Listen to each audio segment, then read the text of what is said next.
कथा विश्व के परिवार सदस्यों, आज हम लेके आए हैं कहानी भूतात्मा की अंधविश्वास या परंपरा की शक्ति। पूर्वज कहा करते थे, रंगोली और तुलसी एक सुरक्षा कवच।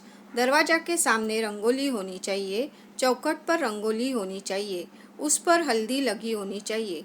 दरवाजे के सामने हरा मंजीरों से भरी लहराती तुलसी होनी चाहिए, वहाँ ईश्वर की गंध है।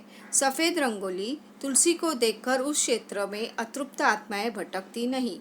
अगर घर पर किसी की बुरी नज़र है तो रंगोली खींच लेती है। घर के हम सब भी लोग काम के लिए कहाँ से कहाँ जा रहे हैं, अनजाने में ऐसे इलाकों से गुजरते हैं। कुछ अज्ञात ताकतें हैं, लेकिन वे उनके दिन और समय आप उनकी हद में आ जाओ या वो आपके कदमों से आपके घर में घुस जाए। रंगोली तुलसी को देखने के बाद वे बाहर इंतज़ार करते हैं, इसलिए बाहर के आने से सबसे पहले अपने हाथ पैर धोए और फिर घर में बैठे। इसके पीछे कारण यह है, इसलिए आज की कहानी। मायरा के माता पिता काम पर जाते हैं। 5 साल की बच्ची सारा दिन अपनी दादी के साथ रहती है।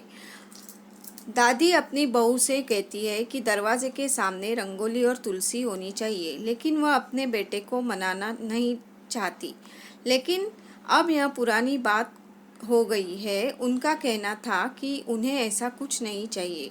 दादी चुप रहती थी। माता पिता का पूरा जीवन मायरा पे था। जब वे उसके पास आते थे तो खाने और खेलने के लिए एक टेडी बियर लाते थे। इनमें एक शाम 7 बजे वे घर आ रहे थे तो उन्हें बहुत भूख लगी। उन्होंने सड़क पर वड़ा पाव खाया। वहाँ एक इमली का पेड़ था। घर आते ही उन्होंने मायरा को गोद में लेकर बैठे, जिसे उसने पूरे दिन से नहीं देखा था। उसे खुशी से खिलौने दिए। उन्होंने हाथ पैर भी नहीं धोए। यह गलती उन्हें बहुत महंगी पड़ी। धीरे धीरे मायरा बीमार पड़ने लगी। वह किसी से बात करती थी और रात में उसके माता पिता गहरी नींद में होते थे।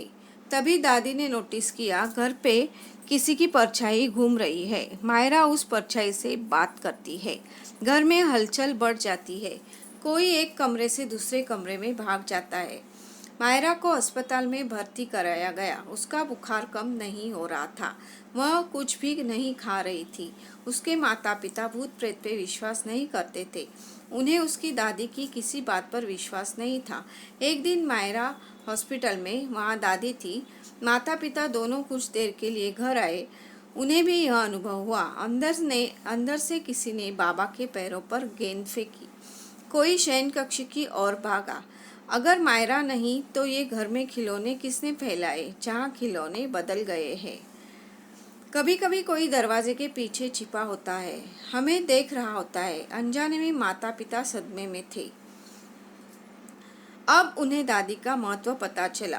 बेचारी लगातार राम रक्षा का जाप कर रही थी और मायरा को याद कर रही थी। उन्होंने दादी से कहा कि हमें घर पर ऐसा महसूस होता है।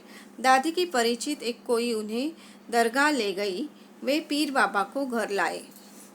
उसने कुछ मंत्रों का जाप किया, घर पे राख उड़ाई, शयन कक्ष में गया, वहाँ टेढ़ी उठाया और बाहर चला गया। पीर बाबा ने पहले ही कहा था, मुझसे बात नहीं करना, मुझसे बाद में मिलो। बाद में मिल जाने पर उन्होंने कहा, इस टेढ़ी से एक छोटी लड़की की अतृप्त आत्मा निकली। इमली के पेड़ के नीचे क्या तुमने कुछ खाया? क्या आप घर पर कोई खाने का सामान लाए? इस पर माता पिता ने कह दिया कि लड़की के लिए खाना लेकर आए थे उस दिन। वह गलत हो गया। ऐसे कहीं भी मत खाओ। खाने से पहले एक घास नीचे फेंको। इसे ध्यान रखें, यह उनका स्थान है, उनका समय है, वो वहाँ है, रहते हैं। अब इसी वही खाना बनाकर रख दे। बस इतना ही करना है। और एक बात, घर के बाहर तुलसी का पौधा लगाए। हमेशा रंगोली दरवाजे के सामने ज़रूर रख करे और घर आते ही पहले अपने हाथ पांव धोकर घर में बैठे।